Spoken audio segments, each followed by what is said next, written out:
ಯಾರಾದರೂ ಕೂಡ ಈ ಕಾರ್ಯಕ್ರಮದಲ್ಲಿ ಭಕ್ತಿಯಿಂದ ಶ್ರದ್ಧೆಯಿಂದ ಮಾಡುವಂಥ ಎಲ್ಲ ಸದ್ಭಕ್ತರಿಗೂ ನಾನು ಅನಂತ ನಮಸ್ಕಾರ ಸಲ್ಲಿಸಿ, ಅವರಿವರೆನ್ನದೇ ಎಲ್ಲರ ಚೈತನ್ಯಕ್ಕೆ ಸಾಕ್ಷಿ ಸ್ವರೂಪನಾಗಿ ಬೆಳಗಲ್ಪಡುವಂಥ ಪರಮಾತ್ಮನಿಗೆ ನಮಸ್ಕರಿಸಿ ಶಿವಸ್ವರೂಪಿಗಳೇ, ಇವತ್ತಿನ ಅಧಿಕರಣ ವಿಷಯ ಏನು ಇಟ್ಟಾರ ಅಂತ ಕೇಳಿದರೆ, ಎಲ್ಲ ಪೂಜ್ಯರು ನಮಗೇನು ಬೇಕು ಅಂದರೆ ಯಾರ ಆಶೀರ್ವಾದ ಬೇಕು? ಗುರುವಿನ ಕರುಣೆ ಇದ್ದರೆ ಮಾತ್ರ ಆಗ್ತದೆ. ಗುರುವಿನ ಕರುಣೆ ಇಲ್ಲದೆ ಯಾವುದೂ ಆಗಂಗಿಲ್ಲ. ಮನುಷ್ಯನಿಗೆ 4 ಕೃಪಾಗಳಾದವ. ಒಂದು ಈಶ್ವರ ಕೃಪಾ, ಒಂದು ಅಂತಃಕರಣ ಕೃಪಾ, ಒಂದು ವೇದ ಕೃಪಾ, ಒಂದು ಗುರು ಕೃಪಾ ಅಂತ 4 ಕೃಪಾಗಳದಾವೆ. ಮನುಷ್ಯನಿಗೆ ಎಲ್ಲದಕ್ಕೂ ಹೆಚ್ಚಿಂದ ಯಾವುದು ಅಂದರೆ ಈಶ್ವರ ಕೃಪಾ ಬೇಕು. ಈಶ್ವರ ಕೃಪಾ ಇಲ್ಲದೆ ಯಾವುದೂ ಇರೋಂಗಿಲ್ಲ. ಈಶ್ವರನ ಅಂದರೆ ಪರಮಾತ್ಮನ ಆಶೀರ್ವಾದ ಬೇಕು. ಮತ್ತು ಈಶ್ವರನ ಕೃಪಾ ಆಗೈತೆ ಅನ್ನೋ ಕಾರಣ ಏನಂದರೆ, ಎಲ್ಲ ಕಾಲು ಕೈ ಕಣ್ಣು ಎಲ್ಲ ಸುದ್ದಿದ್ರೆ ಮಾತ್ರ ಅವನಿಗೆ ಈಶ್ವರ ಕೃಪಾ ಆದಂಗೆ. ನಡಿಲಿಕ್ಕೆ ಕಾಲು ಕೊಟ್ಟಾನ, ಉಣ್ಣಲಿಕ್ಕೆ ಕೈ ಕೊಟ್ಟಾನ, ಮತ್ತು ಕೈಯನ್ನು ದಾನ ಮಾಡಕ್ಕೆ ಕೊಟ್ಟಾನ, ಪವಿತ್ರವಾದ ಕಣ್ಣು ಕೊಟ್ಟಾನ, ಕಿವಿ ಕೊಟ್ಟಾನ, ಎಲ್ಲ ಕೊಟ್ಟು ಇಲ್ಲಿ ಕಳಿಸಾನಲ್ಲ. ಅವನ ಆಶೀರ್ವಾದ ದೊಡ್ಡದು. ಅವನ ಆಶೀರ್ವಾದ ತೋರಿಸ್ಲಿಕ್ಕೆ ಯಾರು ಬೇಕು ಅಂದರೆ ಗುರು ಬೇಕು. ಗುರು ತೋರಿಸದಲ್ಲದೆ ಕಾಣಿಸದನ್ನ ಸಾರ ಚೆಲ್ಲಿದ ಮುಕ್ತಿ. ಮುಕ್ತಿ ದೊರೆಯಬೇಕಾದ್ರೆ ಗುರು ಬೇಕು. ಗುರು ಇಲ್ಲದೆ ಯಾವ ಕಾರ್ಯಕ್ರಮ ಆಗುವುದಿಲ್ಲ. ಗುರುವಿನ ಕರುಣೆ ಎಲ್ಲರಿಗೂ ಬೇಕು. ಗೃಹಸ್ಥಾಶ್ರಮ ಇದ್ದವರಿಗೆ ಬೇಕು, ಸನ್ಯಾಸಾಶ್ರಮಗಳು ಇದ್ದವರಿಗೆ ಬೇಕು. ಗುರುವಿನ ಯಾಕೆ ಕರುಣೆ ಬೇಕು ಅಂದರೆ, ಏಕೋಚಿತ್ತ ಗೃಹಸ್ಥಾಶ್ರಮದೊಳಗೆ ಒಬ್ಬ ಮಗನ ಮದುವೆ ಮಾಡಬೇಕಾದ್ರೆ ಗುರುಗಳಿಗೆ ಬೇಡ್ಕೊತಾರೆ. ಲಗ್ನ ಪತ್ರ ಓದಿರಿ ನೀವು. ಗುರು ಹಿರಿಯರು ಈ ಪ್ರಕಾರವಾಗಿ ಯಾರ ಆಶೀರ್ವಾದ? ಗುರುವಿನ ಆಶೀರ್ವಾದ ಇರಬೇಕು, ಹಿರಿಯರ ಆಶೀರ್ವಾದ ಇರಬೇಕಂತ ಬರೀತಾರೆ. ಅಲ್ಲಿ ಯಾಕೆ ಬರೀತಾರೆ ಅಂತ ಕೇಳಿದ್ರೆ, ನನ್ನ ಮಕ್ಕಳ ಮದುವೆ ಚೆನ್ನಾಗಾಗಲಿ, ನನ್ನ ಮಕ್ಕಳು ಚಲೋ ಆಗಲಂತ ತಿಳ್ಕೊಂಡು ದೇವಸ್ಥಾನಕ್ಕೆ ಹೋಗಿ ದೀಡ ನಮಸ್ಕಾರ ಹಾಕಿ ಆ ನಂತರ ಗುರುಗಳ ಕರೆಸಿ ಅವರ ಪಾದ ಪೂಜೆ ಮಾಡಿ ಬೇಡ್ಕೊತಾರ. ಯಪ್ಪ ಗುರುವೇ ಶ್ರದ್ಧಾನಂದಪ್ಪ, ನಿನ್ನ ಆಶೀರ್ವಾದದಿಂದ ನನ್ನ ಸಂಸಾರ ಸುಖವಾಗಿ ಸಾಗಲಿ, ಇದನ್ನ ಬೇಡ್ಕೊಳ್ತಾ ಇದ್ದಾರೆ. ಭಕ್ತರಿಗೆ ಏನು ಬೇಕು ಅಂದರೆ ಫಲಾಪೇಕ್ಷೆ ಬೇಕು. ಅದಕ್ಕಿಲ್ಲಿ ಏನಪ್ಪ ಅಂತ ಕೇಳಿದ್ರೆ, ಸೇವೆ ಒಳಗೆ 2 ಪ್ರಕಾರ ಅದಾವ. ಒಂದು ಸಕಾಮ ಸೇವೆ, ಒಂದು ನಿಷ್ಕಾಮ ಸೇವೆ ಅಂತದ. ಸಕಾಮ ಸೇವೆ ಅಂತ ಅದಕ್ಕಂತ ಕರೀತಾರೆ ಅಂದರೆ, ಫಲಾಪೇಕ್ಷೆ ಇಟ್ಕೊಂಡು ಗುರುಗಳ ಹತ್ರ ಬರುವುದು, ದೇವಸ್ಥಾನಕ್ಕೆ ಬರುವುದು, 2 ಉದುರಿ ಕಡ್ಡಿ ತೊಗೊಂಡು ಬಂದು ಯಪ್ಪ ನಮ್ಮ ಕಷ್ಟ ದೂರ ಆಗಲಿ, ನಮಗೆ ದುಃಖ ದೂರ ಆಗಲಿ ಅಂತ ಬೇಡಿಕೊಳ್ಳುವುದು. ಇದು ಏನಂತ ಸಕಾಮ ಅಂತ ಕರೀತಾರೆ. ಹೇ ಗುರುವೇ, ಈ ಇದೊಮ್ಮೆ ಬಂದೇನಿ ಮಾನವ ಜನ್ಮಕ್ಕೆ, ನನ್ನನ್ನು ಪಾರ ಮಾಡು, ನನ್ನ ದುಃಖವನ್ನು ದೂರ ಮಾಡಂತ ಬೇಡ್ಕೊತಾರಲ್ಲ. ಯಾರು ಅಂತ ಕೇಳಿದ್ರೆ ನಿಷ್ಕಾಮ ಪುಣ್ಯದವರು. ಇಲ್ಲಿ ಹೇಳ್ತಾರವರು, ಗುರುಗಳ ಕರುಣೆ ಆಗಬೇಕಾದ್ರೆ ಕೆಲಸ ಏನು ಮಾಡಬೇಕು ನಾವು? ಅದು ಬೇಕಲ್ಲ. ಸುಮ್ಕೆ ಕರುಣೆ ಆಗ್ತದೆ ಏನು? ಗುರುಗಳ ಮಾತನ್ನು ಪಾಲಿಸಬೇಕಾಗ್ತದ. ಗುರುಗಳು ಹೇಳ್ತಾರೆ, ಗುರುಗಳ ಮಾತೇನು ಅಂದರೆ, ಇನ್ನೊಬ್ಬರನ್ನ ಸ್ವಚ್ಛತೆಯಿಂದ ವರ್ತಿಸಬೇಡ, ಇನ್ನೊಬ್ಬರನ್ನ ಸ್ವಚ್ಛತೆಯಿಂದ ವರ್ತಿಸಬೇಡ, ಇನ್ನೊಬ್ಬರನ್ನು ನಿಂದಿಸಬೇಡ, ಪಾಪ ಕಾರ್ಯವನ್ನು ಮಾಡಬೇಡ, ವಾಣಿಯಿಂದ ದೋಷ ಮಾಡಬೇಡ, ಮನಸ್ಸಿನಿಂದ ದೋಷ ಮಾಡಬೇಡ, ಪುಣ್ಯ ಕಾರ್ಯಕ್ಕೆ ಹೋಗು, ದೇಶ ಕಾಲ ವಸ್ತುಗಳಿಂದ ನೋಡಿ ಮಾತನಾಡು, ವಿಚಾರ ಮಾಡು, ಇನ್ನೊಬ್ಬರ ಮನಸ್ಸಿಗೆ ದುಃಖ ಕೊಡಬೇಡ, ಅನ್ನದಾಸೋಹ ಮಾಡು, ಪರೋಪಕಾರ ಮಾಡು, ಪುಣ್ಯ ಕೆಲಸ ಮಾಡು. ಇದೇ ನನ್ನ ಆಶೀರ್ವಾದ ಅಂತ ಶ್ರದ್ಧಾನಂದಪುರ ಹೇಳಿದ ಮಾತಿದು. ಇದು ಯಾಕೆ ಹೇಳಿದರು ಅಂತ ಕೇಳಿದರೆ, ಅವರು ಮತ್ತೊಂದು ಮಾತು ಹೇಳ್ಯಾರ, ನೋಡಿ ಕೆಲವರಂ ಮುಟ್ಟಿ ಕೆಲವರಂ ಮಾತನಾಡಿ ಕೆಲವರನ್ನು ಉದ್ಧಾರ ಮಾಡ್ಯಾನ ಸದ್ಗುರುನಾಥ. ಹೇಗೆ ಉದ್ಧಾರ ಮಾಡ್ಯಾನಂತ ಕೇಳಿದರೆ, ಬರೀ ನೋಡಿದ್ರೆ ಸಾಕು.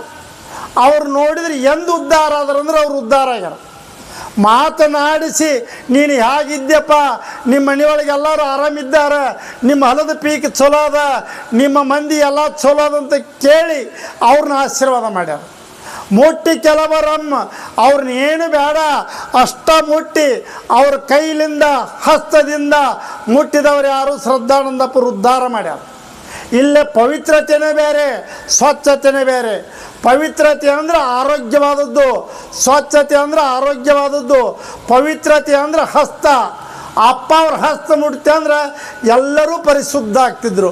ಪರುಸ ಕಬ್ಬಿನ ಸೋಂಕಿದಾಗಲಿ ಹೇಮಾಗಿ ನಿಲ್ಲುವುದು. ಯಾವಾಗ ಪರುಸಮಣಿ ಕಬ್ಬಿಣಕ್ಕೆ ಮುಡ್ತಾ ಅಂದ್ರೆ ಬಂಗಾರ ಆಗ್ತದಂತ. ಹಾಗೆ ಪರುಸಮಣಿ ಇದ್ದಂಗೆ ಗುರುಗಳು ಅಂದರೆ. ಒಂದು ಸಲ ಏನಾಯಿತು ಅಂದರೆ ಅವ್ರಿಗೆ ಕಲ್ಮಾಡಕ್ಕೆ ಬರ್ತಿದ್ರು ವರ್ಷ. ಈಗಾದರೂ ಅವರು ಬರ್ತಿದ್ರು. ಈಗ ಮಹಾತ್ಮರು ಹೊಕ್ಕಾರೆ. ಕಲ್ಮಾಡದೊಳಗೆ ಎಲ್ಲರಿಗೂ ಬಡತನ ಇರ್ತದೆ. ಎಲ್ಲದಕ್ಕೂ ಕಷ್ಟ ಅಂದ್ರೆ ಏನು ಬಡತನ ಭಾಳ ದುಃಖದ್ದು. ಆವಾಗ ಉಣ್ಲಿಕ್ಕೆ ಅನ್ನ ಇಲ್ಲ, ಕುಡಿಲಿಕ್ಕೆ ನೀರಿಲ್ಲ, ಭಾಳ ಕಷ್ಟ. ಪತಿ ತೀರ್ಕೊಂಡು ಹೋಗಿಬಿಟ್ಟ. ಬರೇ ಮಗ ಒಂದು ಉಳಿತಿ, 3 ತಿಂಗಳ ಕೂಸು ಹುಡುಗ. ಆವಾಗ ಆಕೆಗೆ ಉಣ್ಲಿಕ್ಕೆ ಅನ್ನ ಇರ್ಲದ ಸಂಬಂಧ ಈ ಭೂಮಿ ಮೇಲೆ ಹುಟ್ಟ್ಯಾರ ಏನು ಫಲ ಅದಂತ ತಿಳ್ಕೊಂಡು ಹೆಣ್ಮಗಳು 10 ಕಣ್ಣೀರು ಹಾಕಿ ಬೆಳಗಿನ 4 ಗಂಟೆಗೆ ಇನ್ನು ಸಾಯ್ಬೇಕಂತ ರೋಡ್ ಹಿಡ್ದು ಹೊಂಟು ಬಿಟ್ಲು ಹೆಣ್ಮಗಳು. ಏನೈತಿ ಜೀವನದೊಳಗೆ ಯಾವ್ದು ತೊಗೊಂಡು ಏನೈತಿ ಅಂತ ತಿಳ್ಕೊಂಡು 4 ಗಂಟೆಗೆ ಹೋಗೋ ಸಂದರ್ಭದೊಳಗೆ ಗುರುಗಳು ಆದ ಹೊತ್ತನೇ ವಾಕಿಂಗ್ ಹೋಗಿದ್ರು ಅವರು. ಯಾರು ಶ್ರದ್ಧಾನಂದಪ್ಪ ಅವರು. ಈ ಹೊತ್ತಿಗೆ ಈ ಹೆಣ್ಣು ಮಗಳು ಹೋಗ್ತಾಳಲ್ಲ, ಯಾಕೆ ಹೋಗ್ತಾಳೆ ಅಂತ ತಿಳ್ಕೊಂಡಮ್ಮ, ಈ ಹೊತ್ತಿಗೆ ಎದಕ್ಕೆ ಹೊಂಟಿ ಹೇಳು ಅಂದಾಗ, ಇಲ್ಲಪ್ಪ ನನ್ನ ಜನ್ಮಕ್ಕೆ ತ್ರಾಸಾಗೈತಿ, ನಾ ಸಾಯಕ್ಕೆ ಹೊಂಟೀನಿ ಅನ್ಲಕ್ಕೆ. ಅಮ್ಮ, ಹಗಲೆಲ್ಲ ಹುಟ್ಟಿ ಬರೋಕ್ಕೆ ಹುಲ್ಲು ಜನ್ಮ ಅಲ್ಲ, ನಿನ್ನ ಆಯುಷ್ಯದ, ನಿನ್ನ ಬಡತನ ಹೋಗ್ತದ, ನೀ ಯಾಕೆ ಸಾಯಕ್ಕೆ ಹೊಕ್ಕಿ ಬಾಯಿಲ್ಲ ಅಂದ್ರೆ ಅವರು. ಆದರೂ ಮಹಾತ್ಮರ ಪಾದಕ್ಕೆ ಬಿದ್ದು ಕಣ್ಣೀರು ಹಾಕಿ ಕೇಳಾಕತ್ತೆ. ಇಲ್ಲಮ್ಮ, ನಾನು ಇರೋಕಲ್ಲಿ ನಿನಗೆ ಯಾಕೆ ಚಿಂತೆ, ಬಾ ಹೋಗುಣಂತ. ಎಲ್ಲಿ ಕರ್ಕೊಂಬಂದರು? ಊರಿಗೆ ಕರ್ಕೊಂಡು ಬಂದು ಅವರಿಗೆ ಮಹಾಮಂತ್ರ ಹೇಳಿದರು. ನೋಡಮ್ಮ, ನಾನು ನಿನಗೆ ಅಷ್ಟಾವರಣ ಪೂಜೆ ಕೊಡ್ತೇನೆ. ಏನು? ಗುರು, ಲಿಂಗ, ಜಂಗಮ, ಪಾದೋದಕ, ಪ್ರಸಾದ, ವಿಭೂತಿ, ರುದ್ರಾಕ್ಷಿ, ಮಂತ್ರ ಇವು ಎಷ್ಟು ಕೂಡ್ಕೊಂಡು ನಿನಗೆ ಏನು ಮಾಡ್ತಾವ ಅಂದ್ರೆ ಒಂದೊಂದು ನಿನ್ನ ಮೋಕ್ಷ ಕೊಡ್ತದ. ಅದಕ್ಕಾಗಿ ಯಾರು ಜಪವನ್ನು ರುದ್ರಾಕ್ಷಿ ಧರಿಸ್ತಾರ ಅವರಲ್ಲಿ ಪಾಪ ಇರಂಗಿಲ್ಲ. ಬರೇ ರುದ್ರಾಕ್ಷಿ ಯಾರು ಹೇಳಿತಾರ ಕಾಯಿಯಿಂದ ಸಿರಿ, ಮನಸ್ಸಿನಿಂದ ಮೋಕ್ಷ. ಯಾರು ಮನಸ್ಸಿನಿಂದ ಜಪ ಮಾಡ್ತಾರೆ ಅವ್ರಿಗೆ ಮೋಕ್ಷ ಆಗತ್ತೆ. ತಾಯಿ, ನೀನು ದಿನಾಲೂ 10,000 ಜಪ ಮಾಡು, ನಿನ್ನ ಬಡತನ ಹೋಗ್ತದ, ನಿನಗೆ ಮೋಕ್ಷ ಆಗತ್ತಂತ ಅಪ್ಪ ಅವ್ರು ಹೇಳಿದರು. ಅವ್ರ ಕರುಣಾಗುಣ ಹೆಂಗೈತೆ ನೋಡಿ, ಕರುಣಾಗುಣ. ಆವಾಗ ಹೇಳಿದ ಬಳಿಕ ಎಲ್ಲಿ ಮಾಡ್ಬೇಕ್ರಿ ಅಂದಾಗ ಪತ್ರಿಕೆ ಹಿಡ್ದು ಬುಡಕ್ಕೆ ಕುಂತು ಮಾಡಬೇಕು ಅಂದ್ರೆ ಅಪ್ಪ ಅವರು. ಪತ್ರಿಕೆ ಎಲ್ಲಿತ್ತು ಅಂದ್ರೆ ಕಲ್ಮಾಡದೊಳಗೆ ದೇಸಾಯರ ಹೊಲ್ಲಾಗಿತ್ತದು. ಅಲ್ಲಿ ಹೋಗಿ ಆ ಹೆಣ್ಣು ಮಗಳು ಏನು ಮಾಡ್ತಿದ್ಲು, ದಿನ 10,000 ಜಪ ಮಾಡ್ತಿದ್ಲು. ಗುರುಗಳು ಮಾತು ಕೇಳಿಲ್ಲ. 10,000 ಜಪ ಯಾವಾಗ ಮಾಡಿಲ್ಲೋ ದಿನ ಮಾಡ್ತಾ ಬರುವಾಗ ದೇಸಾಯರ ಹೊಲಕ್ಕೆ ಬಂದರು. ಅಲ್ಲವಾ, ದುಡಿದ್ರೆ ಹೊಟ್ಟೆ ತುಂಬ್ತದ, ದುಡಿದ್ರೆ ರೊಕ್ಕ ಬರ್ತದ, ದುಡಿದ್ರೆ ಅರಿಬ್ ಬರ್ತದ. ಇದನ್ನು ಸುಮ್ಮನೆ ಜಪ ಮಾಡ್ಕೊತ ಕುಂತ್ರೆ, ಇದನ್ನು ಎಳ್ಕೊತ ಕುಂತ್ರೆ ನೀನು ಫಲ ಸಿಗುದಿಲ್ಲವ, ನೀ ಯಾಕೆ ಕುಂತಿ ಅಂತ ದೇಸಾಯರಂದ್ರೆ ಅವತ್ತು. ಆವಾಗಂದು, ಇಲ್ಲಪ್ಪ ಗುರುವಿನ ನಂಬಿದರೆ ಯಾರೂ ಸತ್ತಿಲ್ಲ, ಯಾರೂ ಕೆಟ್ಟಿಲ್ಲ. ಅವ ಶ್ರದ್ಧಾನಂದಪ್ಪ ಹೇಳಿದ್ನ ಬಿಡಂಗಿಲ್ಲ, ನಾನು ಮಾಡೇ ತೀರ್ತೇನಂತ ಕುಟ್ಕೊಂಡು ಜಪ ಮಾಡಿ ಹೇಳು. ಮರುದಿವ್ಸ ಅವ್ರ ಆಳು ಮಕ್ಕಳು ಎಡಿ ಹೊಡಿಯಕ್ಕೆ ಬಂದಿದ್ರು ಹೊಲಕ್ಕೆ. ಎಷ್ಟಪ್ಪ ಅಂದರೆ 1,00,000 ರೂಪಾಯಿ ಬೆಲೆ ಬಾಳುವಂಥ 2 ಎತ್ತು ತೊಡ್ಕೊಂಡು ಎಡಿಗೆ ಬಂದಿದ್ದರು. ಆ ಹೊಲಕ್ಕೆ ಬಂದು 2 ತಾಸಿನೊಳಗೆ ಒಂದು ಎತ್ತಿಗೆ ಗುಂಡಿ ಶೈಲಿ ಹಾದು ಸತ್ತು ಬಿಡ್ತಿ, ಅಲ್ಲೇ ಪ್ರಾಣ ಬಿಡ್ತಿ ಅತ್ತು. ಇಡೇ ಊರ ಬಂದರು, ದೇಸಾಯರ ಬಂದರು, ಎಲ್ಲರೂ ಬಂದು ನೋಡ್ತಾರೆ, ಎತ್ತು ಬಿದ್ದು ಪ್ರಾಣ ಹೋಗಿಬಿಟ್ಟದ. ಎಲ್ಲಮ್ಮ ತಾಯಿ ಪೂಜೆ ಮುಗಿಸಿದ್ಲು. ಅಪ್ಪ ಅವ್ರು ಹೇಳಿದರು, ಈ ಮಂತ್ರದಿಂದ, ಮಹಾತ್ಮರ ಪಾದೋದಕದಿಂದ ಸತ್ತು ಪ್ರಾಣ ಉಳಿತಿದಂದಾರ ನೋಡ್ಬೇಕಂತ ತಿಳ್ಕೊಂಡು ಪೂಜೆ ಮುಗಿಸ್ಕೊಂಡು ಶ್ರದ್ಧಾನಂದಪ್ಪ ಅವ್ರ ಪಾದೋದಕ ತೊಗೊಂಡು, ವಿಭೂತಿ ತೊಗೊಂಡು, ಪೂಜೆದ ನೀರು ತೊಗೊಂಡು ಬಂದು ಆ ಬಸವಣ್ಣನ ಪೂಜೆಗೆ ಮಾಡಿ ಆ ಕಿವಿಯೊಳಗೆ ನೀರು ಹಾಕಿಳು, ಮೂಗಿನ ನೀರು ಹಾಕಿರಿ, ಎತ್ತು ನಿಂತು ನೋಡಿ ಎತ್ತು.